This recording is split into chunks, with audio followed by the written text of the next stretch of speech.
өтірікті рас етіп айтпаған, бас кессе де туыр жолдан қайтпаған, нәмәртларды хасла жолдас тұтпаған, аты Қарақалпақ еллерім барды.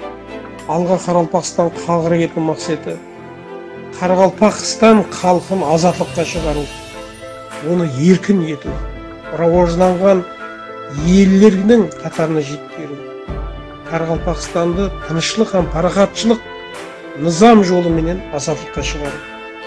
Соның үшін біздер азатлыққа баратырмыз. Себебі Қарақалпақстан бұл Өзбекстан емес.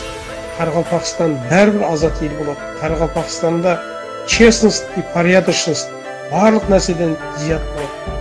Қарақалпақстанда адам құқы барлық низамнан жоғары тұратын болады.